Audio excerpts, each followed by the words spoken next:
You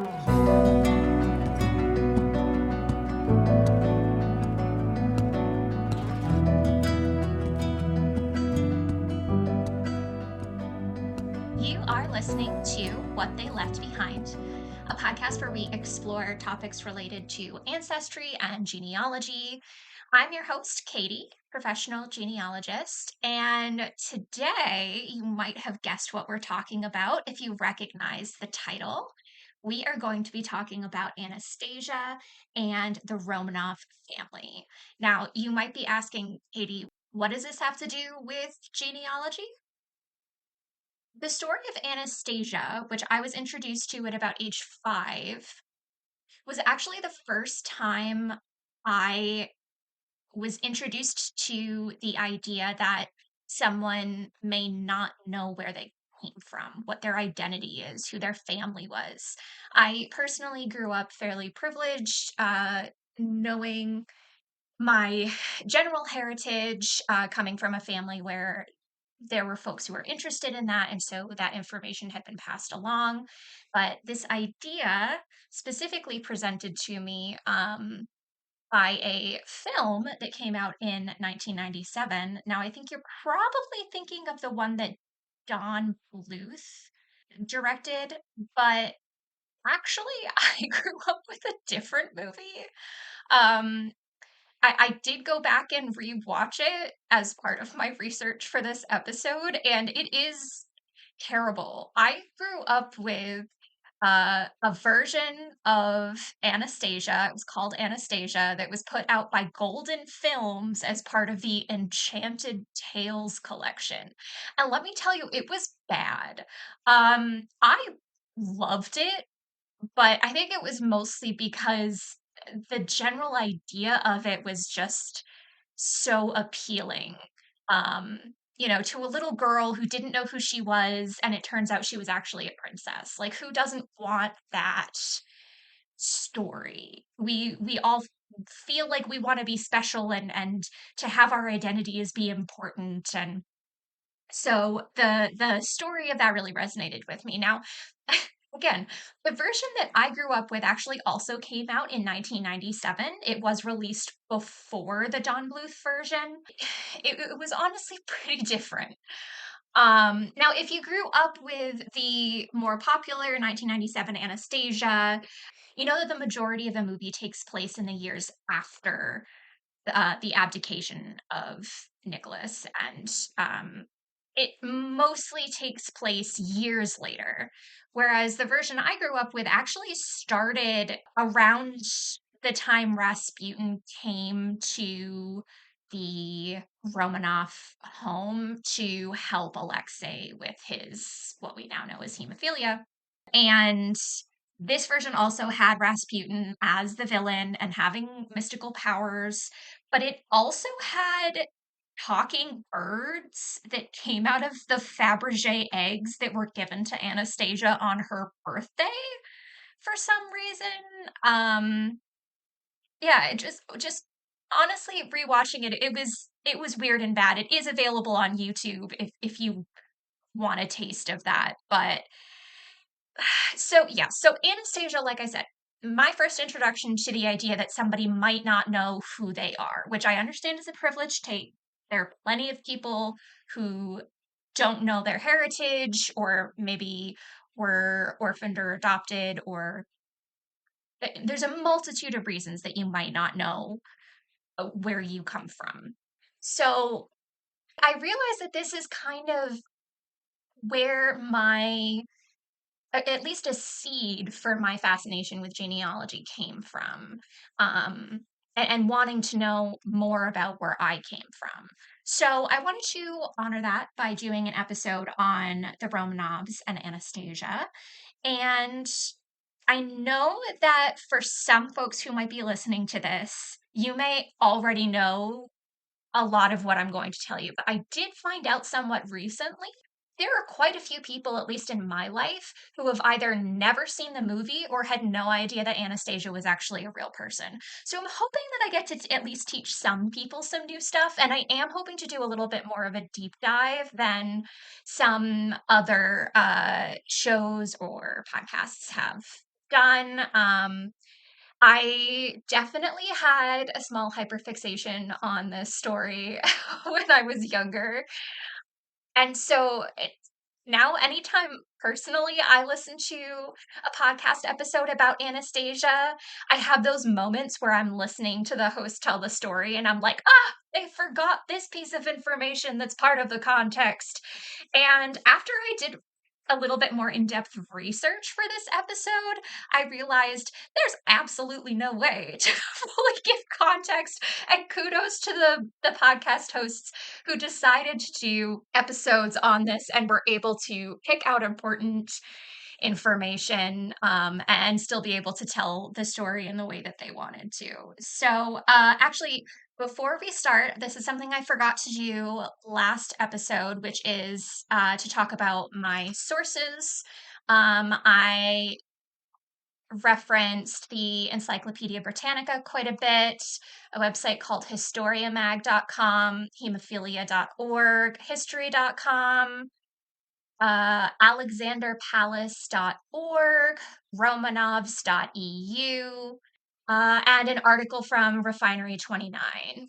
So I will put all of the links to my sources in a page on my website at notforgottengenealogy.com if that's something that you're curious about.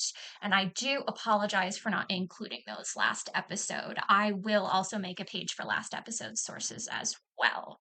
So let's dive into this. Like I said, there's a lot to go over because there was a lot happening in Russia at the turn of the 20th century. So before we get into the family, I think it's important to talk a little bit about what the political climate was like at the time in order to set the stage. And then we can get into the Romanov family more specifically and what happened to them in 1918. Why? So, Russia at the beginning of Tsar Nicholas II's rule was in its very early industrial revolution. The populations of both Moscow and St. Petersburg actually doubled between 1890 and 1910 as industrial workers moved to the city for employment. So they saw a lot of overcrowding, poor living conditions. There was a famine in 1891 and 1892 that is estimated to have killed up to 400,000 Russians.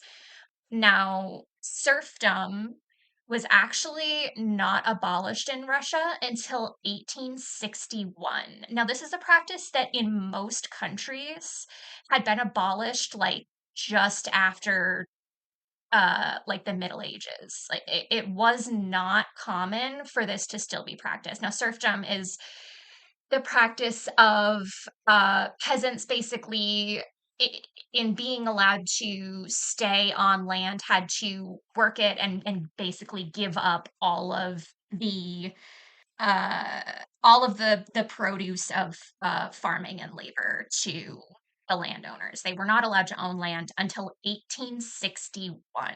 So the class gap in Russia was enormous, which was another reason that we saw so many flocking to big cities looking for work in factories and mills because the the class gap was just so big. People needed work.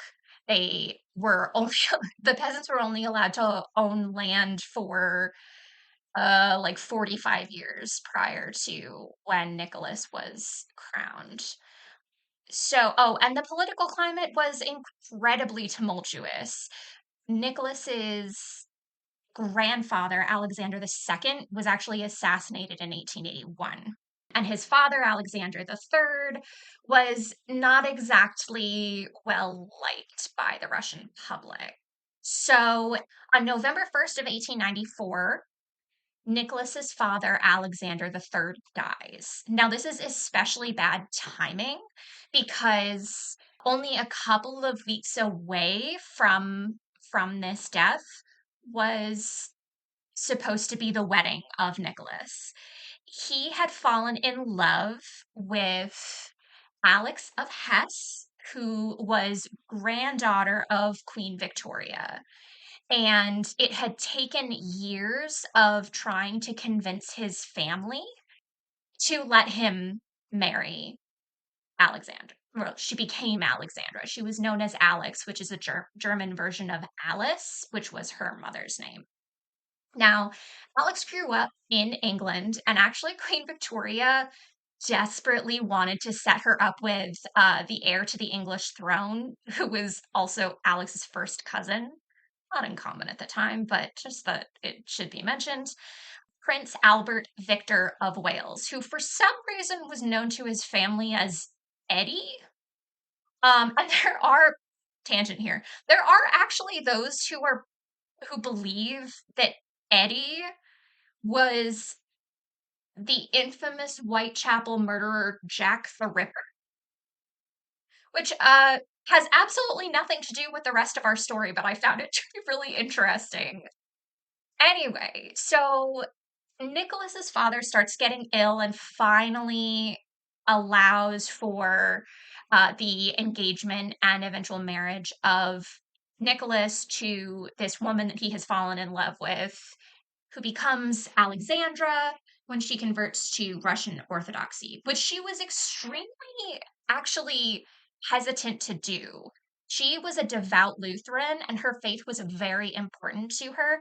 When Nicholas initially asked for her hand in marriage, she refused because she knew that as Tsarina of Russia, she would need to convert and didn't want to lose her religion. After exploring Russian Orthodoxy a little bit more and finding that it was very similar to her own faith, she finally agreed, and the marriage happened on November 26th, 1894, which was just a few weeks after the death of Tsar Alexander III. Okay, so a couple years later is when the coronation finally happens. On May 14th, 1896, the coronation took place of Nicholas and Alexandra, and a celebration was held for the peasants and common people on the Kodinka fields in St. Petersburg. Now, this was a fairly common practice for the Tsar to provide some sort of celebration for the common people. And they had actually prepared these sort of gift bags to be given out in celebration of the coronation that included a mug and some sausage, some other food, just special little trinkets and things. And the administration was expecting about 200,000 peasants to show up, but more than double that showed up. And because of this, a rumor began spreading that there weren't going to be enough gift bags to go around. Because of this, and because of a lack of crowd control, a stampede took place, and at least 1,300 people died. There is an estimated injured between 12,000 and 20,000. And this was just like another bad omen for those that believed that. First, we've got Tsar Alexander III dying right before the wedding. And now we've got this horrific tragedy occurring on Coronation Day. And on top of this, the Tsar's advisors insisted that he go to a party the night of this massacre. There's a quote from Grand Duchess Olga Alexandra, who was, I believe, Nicholas's sister, saying, quote, "I know for a fact that neither of them wanted to go. It was done under great pressure from his advisors. Nicky's ministers insisted that he must go as a gesture of friendship to France." End quote. So this party that they went to was thrown by the French delegation. They had recently signed a treaty with France and become allies. And politically, it was thought by the advisors that Nicholas couldn't not go to this. He had to make an appearance in order to maintain this new alliance with France. Both Tsar Nicholas and Alexandra were absolutely distraught by the tragedy that occurred.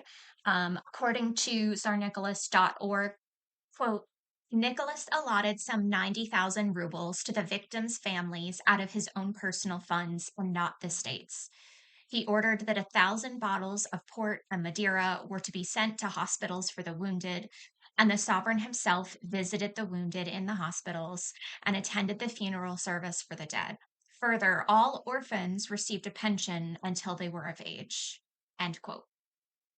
So, according to those that knew him, he was devastated by this situation. But unfortunately, the damage was done. Attending an extravagant celebration the night of such a tragedy that his own government's incompetence caused by only assigning about 1,800 crowd control, like police for crowd control that day. It followed him for the rest of his reign.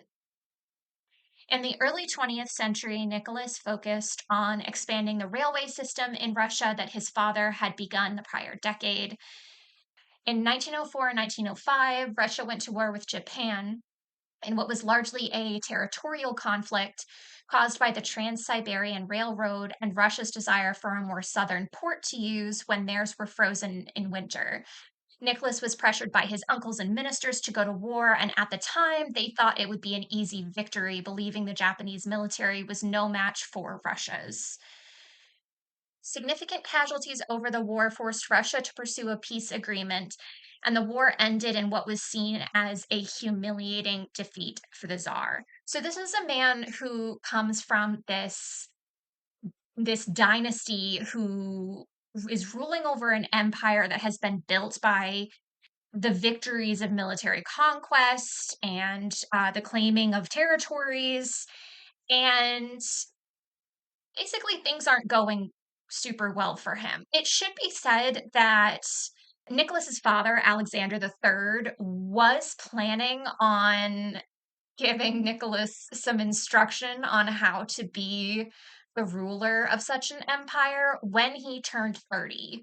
Unfortunately, Alexander died when Nicholas was 26. So not only was his personality just probably not quite right for the ruler of such an empire, he also was not given the education and introduction to being in power that he should have. And this caused huge problems for the country, for the people. According to Encyclopedia Britannica, quote, in pursuing the path of duty, Nicholas had to wage a continual struggle against himself, suppressing his natural indecisiveness and assuming a mask of self-confident resolution. His dedication to the dogma of autocracy was an adequate substitute for the constructive policy which alone could have prolonged the imperial regime. So he really was just going by what anybody told him to do. I remember reading somewhere that, gosh, I should have written this down. Actually, I think this was a while ago when I was doing my first deep dive into the Romanovs, that there was a saying that the most powerful person in Russia is whoever the Tsar spoke to last before making some big decision. That he was just so influenceable that whoever gave him advice closest to him making a decision, that was the advice that Nicholas took, or at least that's what was said about him. So things aren't going well. He's just lost a war with Japan, and in January of 1905, 150,000 people gathered to march in protest to the Winter Palace in St. Petersburg, organized by Father George Gapon, an Orthodox priest and the head of the Assembly of Russian Factory and Mill Workers. Now, strikes and protests had been happening for several years, but this was the first really big one that had been organized in St. Petersburg. They were protesting for an 8-hour workday, the right to strike, and the election of a constituent assembly by secret ballot and universal suffrage. So they wanted the right to vote, they wanted privacy in that vote, they wanted a voice in their government. The crowd was dressed in their Sunday best to petition the Tsar and carried crosses and pictures of the Tsar and sang hymns on their march. The government ministers had set up strategic blockades to prevent the crowd from reaching the palace, fearing for the safety of the royal family. Thousands of troops were stationed at the blockades, and upon seeing the advancing crowds, panicked and attacked. At one blockade, cannons were used, and at another, the crowd was slashed with sabers by the Cossack cavalry. And this was really the last straw for the working class to be totally alienated from the Tsar. It was known at the time as Bloody Sunday. So that was in January of 1905. By October of that year, Tsar Nicholas signed the October Manifesto, which transitioned the government to a constitutional monarchy. So it guaranteed such civil liberties as freedom of speech, freedom of press, and freedom of assembly. And it created a legislative body known as the Duma, whose members would be elected and would be involved in enacting legislation. So this was very progressive. This is what the people wanted. But remember, this is just an announcement and a transition.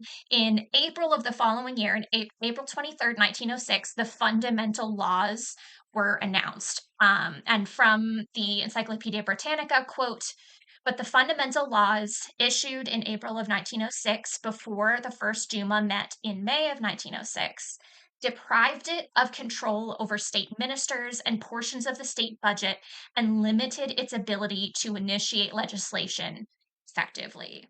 So between October and April, there was this initial promise of, yes, you will get representation in the government, right?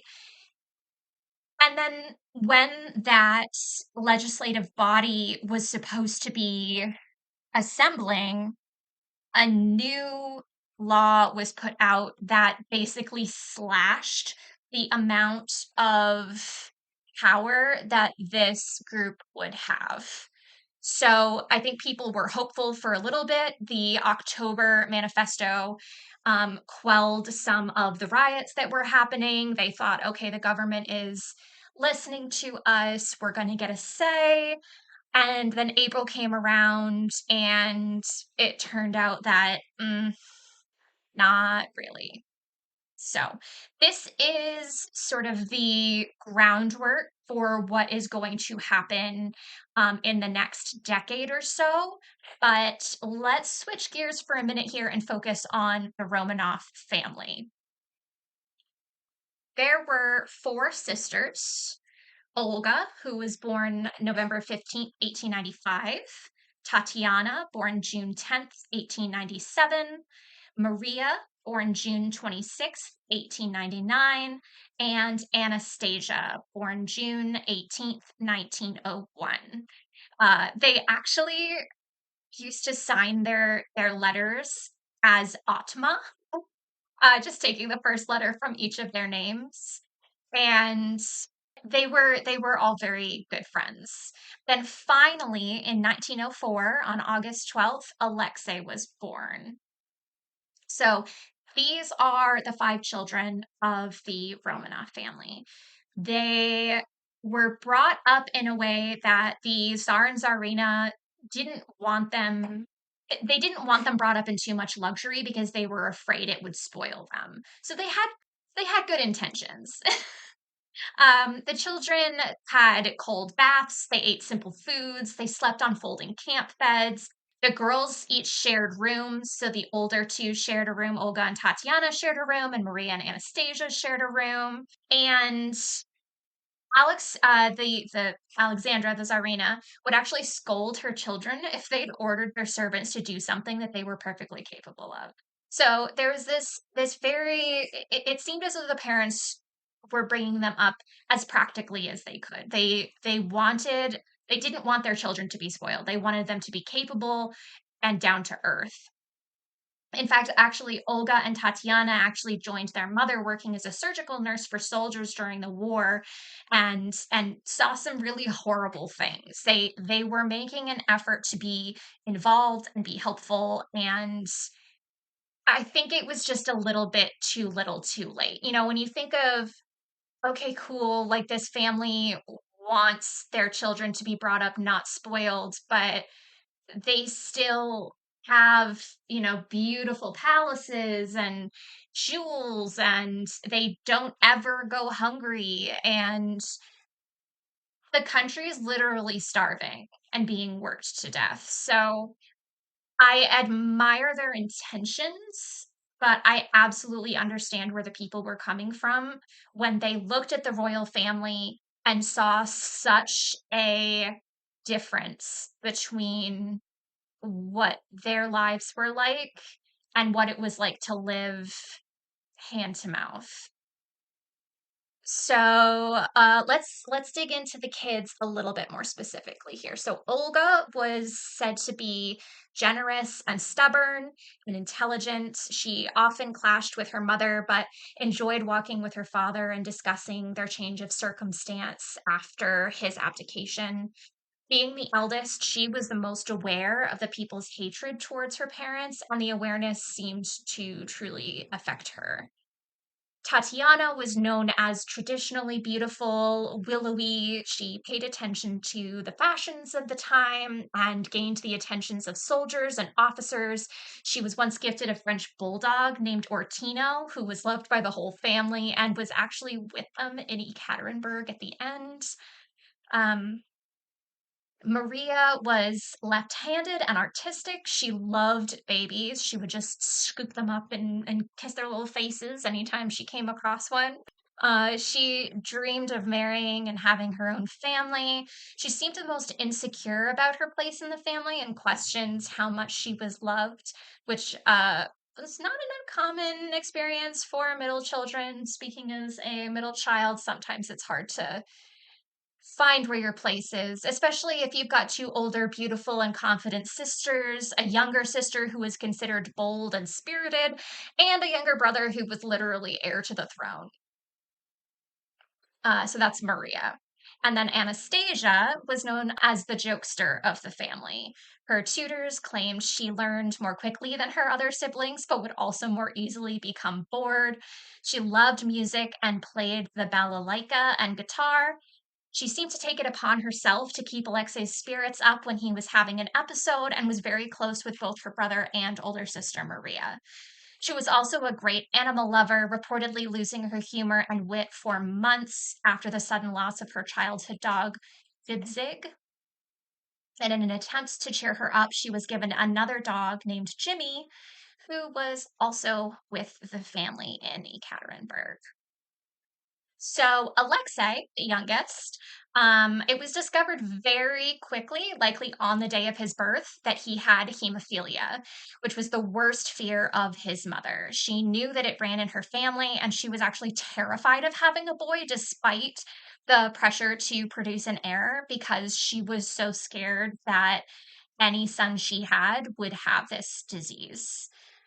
Hemophilia is a genetic disease in which the blood doesn't clot properly, and in the early 20th century, there was no medical treatment. Fearing knowledge of his condition would further destabilize his rule, Nicholas insisted on keeping the disease a secret, and physicians were brought in to help, but none seemed to make much progress until Grigory Rasputin, a mystic and holy man that the Tsarina had heard rumors of, was invited to the palace to treat her son. Scientifically, it's most likely that the improvement Alexei saw under the treatment of Rasputin was due to the fact that he wasn't given aspirin, nor was he bloodlet under his care, which were two treatments that would only have made blood clotting more difficult for someone with hemophilia. So let's dive into Rasputin a little bit here, because he is one of those infamous historical figures that are very, it seems like rumors about them seem more prevalent than like actual facts. But this guy was wild. So Rasputin was born in Siberia in 1872 as a peasant. In his teens, he became a religious zealot. So, according to Encyclopedia Britannica, he was part of a flagellants sect who believed that, quote, one was nearest God when feeling, quote, holy passionlessness, end quote, and that the best way to reach such a state was through the sexual exhaustion that came after prolonged debauchery. So basically, this sect believed that in order to be close to God, you had to repent, but you couldn't repent if you hadn't sinned.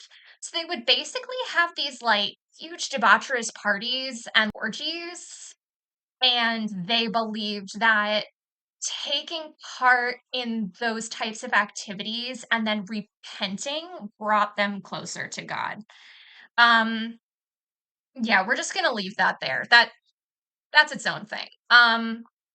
So after he discovered this sect, he wandered living off donations and making pilgrimages to Greece and Jerusalem, and he gained a reputation as a healer and diviner of the future.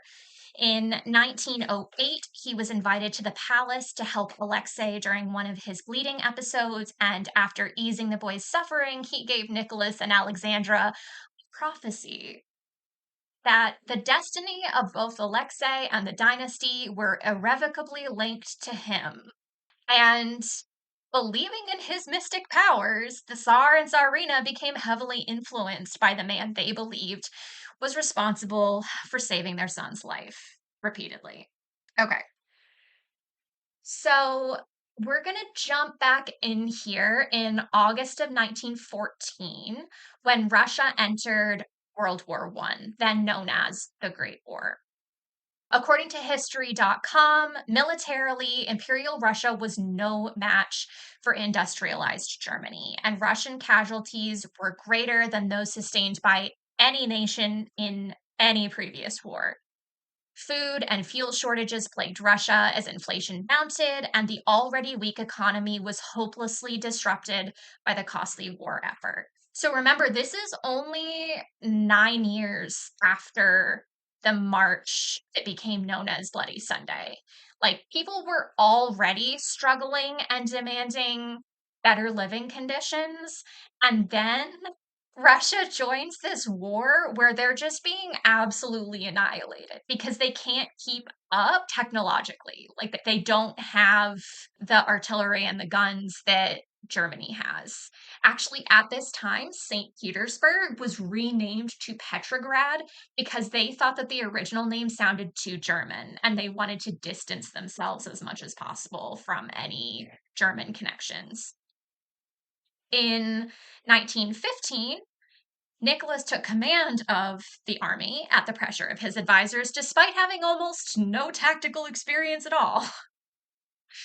And with the Tsar on the front lines, Tsarina Alexandra, who was already distrusted by the people at this point because she was German, she began firing elected officials and taking more and more advice from Rasputin, who became widely distrusted by the public and by other ministers and advisors who felt they no longer had influence.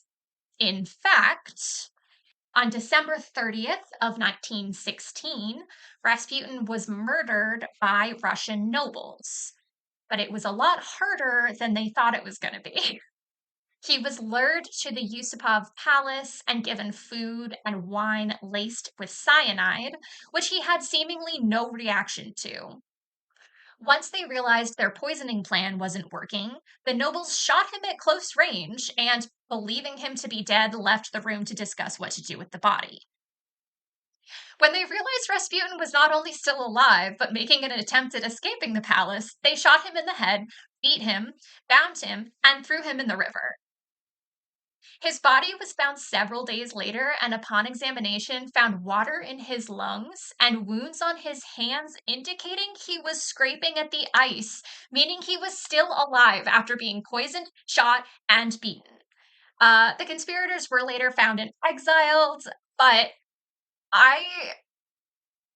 Rasputin's like presence in pop culture is, infamous. You've got the like rah, rah, Rasputin, like that song. You've got obviously the 1997 the 20th Century Fox movie, like just very like Rasputin is a character that people know. And he is known to be this like mystic and like magic man. But the fact that it took so much to kill him, and like that's not really part of his story. And like I think that that's the wildest part of his story, and like it's true. Poisoned, shot multiple times at close range, then shot in the head, beaten, and it was being thrown in a frozen river that killed him. Just that's insane. Okay, so that happened in December of 1916. In March of 1917, the February Revolution took place. Now you're probably going, Katie, you just said March of 1917. Yes, so we need to take a quick break here to talk about the Gregorian versus the Julian calendar. At this point in 1917, the majority of the world was using the Gregorian calendar. It's the calendar that we use today, but Russia and some other countries were actually still using the Julian calendar, which basically used a slightly different calculation as to how many days it took for the Earth to go around the sun, which is how we measure a year, right? And we have found that the Gregorian calendar and the way that it was calculated is much closer to what is accurate than the Julian calendar, which is why it is the one that we go with today. But at this point in time, basically, there were parts of the world that were using two different calendars, and they're like a few days off at a time, like maybe 10 days off. And it varied depending on what year it was. And so maybe I'll do a deep dive on that at some point because it's one of those things that can get confusing, especially if you're doing ancestral research in Russia or Eastern Europe or another country that was using the Julian calendar much later than the rest of the world. But for now, just know that that is why this revolution that started on March 8th was referred to as the February Revolution in Russia. So this revolution happens, the people are revolting, and it's insane out there. People are raiding the wealthy stocks of wine. Like it's said that the whole street just smells of wine because there's people are drunk and they've smashed wine bottles everywhere, and it just like there's this lingering smell of wine that the people have taken for themselves. So it gets really dangerous for a lot of imperial loyalists. And by March 15th, 1917, oh, and I will say all of the dates that I have said, I've done my best to double check that they are of the Gregorian calendar. I apologize if I'm off anywhere. I did my best to double check. We're going with Gregorian, which again is the calendar we use today. So by March 15th, 1917, Nicholas officially abdicates the throne.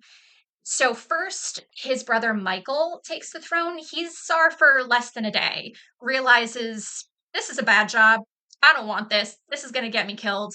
And he also abdicates. So provisional government is formed, which is basically a combination of the Socialist Party, known as the Soviets, and the Duma that already existed. And Alexander Kerensky, who has been he's a member of the Socialist Party, but he has also been elected to the Duma and been on the Duma before. So he's sort of this bridge in between these two groups. He becomes in charge of ensuring the family's safety. So at the beginning of the abdication, actually, not a whole lot changes for the Romanov family. They are basically under house arrest in the palace. There is talk about potentially going into exile in Britain under the protection of Nicholas's first cousin, King George, but the English Parliament at the time would absolutely not allow it, mostly because of the Tsarina's German roots and the fact that World War I is still going on. They're under house arrest. Not a whole lot has changed. They're living in Petrograd, but in August of 1917, Alexander Kerensky starts to feel that it is too dangerous for the family to stay in Petrograd. So he moves them to Tobolsk, which is in Siberia, and this is in August of 1917. Around this time, the daughters are instructed by their mother to sew a hidden cache of family jewels and jewelry into their corsets as an insurance policy to live off of should they need to go into exile or to pay for an escape. Basically, the majority of their wealth has been taken from them, and they have this hidden pile of jewelry, and in order to keep it and as like and an insurance policy just in case they're able to make it out or they find someone who's willing to help them escape, they are going to need money to live off of or to pay people to get them out. So they sew these jewels into their corsets, which is just insane. It sounds so uncomfortable. By spring of 1918, famine and further political unrest escalate into a full civil war. A group called the White Army is formed by former Tsarist officers and generals, and they are joined by armed forces sent by Britain and France to fight against the Bolsheviks and bring Russia back into World War I. So Russia's allies have found these former Tsarists and allied specifically with them because they're like, yo, we need your help. There's still a world war going on. The Bolsheviks begin fearing that the former royal family will become figureheads in the White Army's campaign, so they take them from Tobolsk, sorry, um, deep into Bolshevik territory in the Urals to a house in Ekaterinburg. First, Nicholas, Alexandra, and Maria are moved, and then separately in May, Alexei, Olga, Tatiana, and Anastasia join them there. In the early summer of 1918, the Tsar begins receiving mysterious communications indicating the family still has friends on the outside and to be ready for an escape at any moment. Scholars believe these are actually messages written by the Bolsheviks to more easily coerce the family into a situation where they can be killed. But because of these messages, the daughters are instructed to wear their secretly bejeweled corsets at all times, just in case.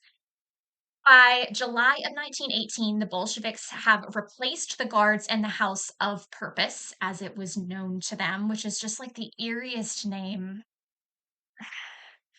So they've replaced the guards there with new, tougher men, believing the former guards to have become too sympathetic towards and fond of the pretty teenage girls.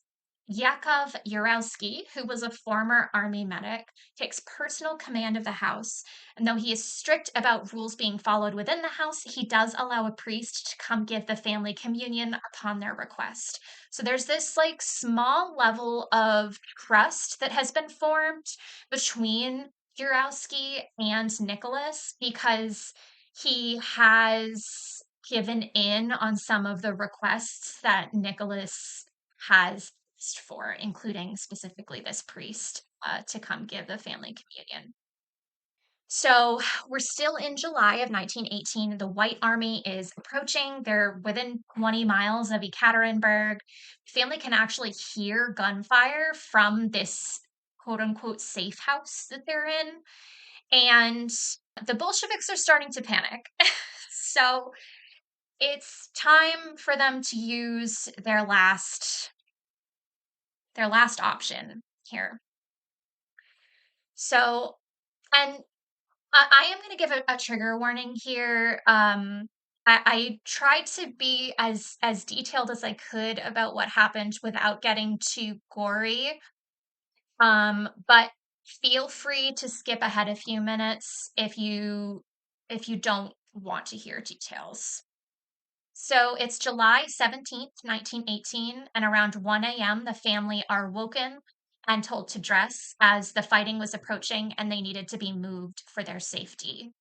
At that time, they're taken to the basement and they're told trucks are being brought around to secret them out. Nicholas even requests chairs for his wife and son, who were both unwell at the time. Chairs are brought, and the family gathers around the chairs, hopeful for their escape. Urowski comes in and reads to the family their sentence of death from the Ural Regional Soviet Committee. Nicholas has time to express his confusion, and then the shooting begins. Revolvers and pistols are used in an attempt to keep the attack quieter and secret. Nicholas, Alexandra, and Alexei died quickly, but the daughters were protected by essentially the world's most expensive bulletproof vests. Bullets ricocheted around the room and smoke filled the air, and it is said the whole ordeal took nearly 20 minutes. And after waiting for the smoke to clear, ended the girls' lives with bayonets. Initially, the bodies were disposed of in a mine shaft not far from the town, but it was shallower than they had thought at only 9 feet deep, and despite using grenades and acid to try to hide the identity of the bodies, Urowski decided that they needed to be moved. And we will come back to this next episode. About a week later, the White Army successfully took Ekaterinburg from the Bolsheviks and began investigating after the fate of the royal family. The Bolsheviks had announced the execution of the Tsar on July 22nd, but claimed the rest of the family had been moved to a safe place.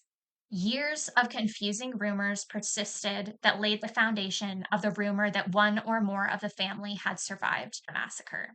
Soviet leadership claimed in September of 1919 that the family had been murdered by left-wing revolutionaries. But in April of 1922, they denied the deaths altogether. And it wasn't until 1926 that they finally admitted to the murders, but claimed that Vladimir Lenin, leader of the Bolsheviks, was not responsible. Okay, that was pretty heavy. Let's talk about some of the people who came forward and claimed to be Romanovs. The most famous of these was Anna Anderson. She appeared in 1920 in Berlin and claimed to be the Grand Duchess Anastasia, and that she had been rescued from the basement by two brothers named Tchaikovsky and smuggled to safety in Romania. Though many surviving Romanov relatives were unconvinced, there were instances that had many believing she was the Grand Duchess. According to the Refinery article, quote, writer and journalist Peter Kurth published Anastasia, The Riddle of Anna Anderson in 1983, the seminal work on the Anderson case. More than anything, his exhaustive research reveals the mercurial nature of its subject. For example, before she left Daldorf, which was the hospital she was in, von Schwab once brought Anderson a Bible into which he'd written the imperial family's password, a code used to indicate the person carrying it could be trusted. She had ripped the page out of the book and carefully torn it to bits, recounts Kurth. Tricks and persuasion were met with rage, as was sympathy if it seemed too much. In another instance, quote, longtime family friend Zina Tolstoy came to visit Anderson while she was staying at the home of Russian emigress Baron and Baroness von Kleist. Careful not to prod, she made small talk with the young woman, then sat at a piano plinking the keys. Do you play? Anderson said she'd had lessons as a child, but mostly she and her siblings preferred to dance. At this, Tolstoy eased into a waltz her brother had written, one she'd often played for the Romanov children to dance to. The result was shattering, said Baroness von Kleist in Kurth's reporting of the scene. Anderson lost all composure, collapsing into sobs on the sofa. Tolstoy began to cry herself, asking if she recognized the music. Anderson admitted she did, and the two women wept together. Then in 1927, she met Gleb Botkin, son of Dr. Yevgeny Botkin. His father had been one of the few attendants allowed to accompany the imperial family when they went into exile in Ekaterinburg, and he was also murdered in the basement along with them. When Gleb saw Anna, there was no question in his mind. When she mentioned the, quote, funny animals he used to draw and other games they played as children, his conviction only grew. Then later, the same graphologist who'd identified Anne Frank's diary analyzed Anderson and Anastasia's handwriting, deeming it identical. She had a scar where Anastasia had a mole removed. Her feet bore similar bunions. Her face was examined by renowned anthropologist and criminologist Dr. Otto Resch, who concluded that, quote, Such coincidence between two human faces is not possible unless they are the same person or identical twins. Psychological evidence was overwhelmingly compelling as well. Dr. Lothbar Nobel stated that, quote, no mental illness of any kind exists. It seems impossible that her knowledge of many small details is due to anything but her own personal experience. Furthermore, he added, it was inconceivable that an impostor should behave as the patient does now. All these conclusions were drawn by court appointed experts and not paid for by either side. So people really thought that this Anna Anderson was Anastasia. Whether or not she was the Grand Duchess, she certainly made her mark on popular culture by inspiring the 1956 film starring Ingrid Bergman, and later the 1997 film we discussed at the top of the episode. Her existence seemed to solidify and give longevity to the rumors of a surviving Romanov despite the broadly disbelieving Romanov relatives. I find it especially interesting as someone who has researched and debunked several family rumors that persisted generations in my own family tree, that though we know today that none of the imperial family survived, there are many small seeds the rumor grew from. The initial denial of death of anyone but the Tsar, the difficulty the Bolsheviks had in killing the daughters due to the jewels and gems in their corsets, and much later, when the remains of the royal family were first found, two of the children were missing, further giving credence to the possibility of a surviving heir. In genealogy, when we're looking for information, sometimes disproving a rumor gives us just as much information and context as does proving it. So, next episode, we're going to talk about the discovery of the remains and the role that DNA played, even in its infancy still, to prove and disprove identities of those that we discussed today. I thought about trying to smush it all into one episode and decided that it was just too much, and I wanted to do a little bit too much of a deep dive on both parts for it to be a coherent single episode. So, something to look forward to in 2 weeks' time. The next episode will drop on April 15th. And I still have not set up a separate social media account. I still haven't decided if I'm going to do that. But if you want to follow the podcast on any social media, you can check out Not Forgotten Genealogy at Instagram, Facebook, TikTok. And if you have any questions or ideas for future episodes or thoughts, I would love to hear them. And you can email me at notforgottengenealogy@gmail.com. Thank you so much for listening to my insane rambling on a topic that I have been fascinated by for years. And I can't wait to dive into the DNA aspect next time. So I will see you in 2 weeks.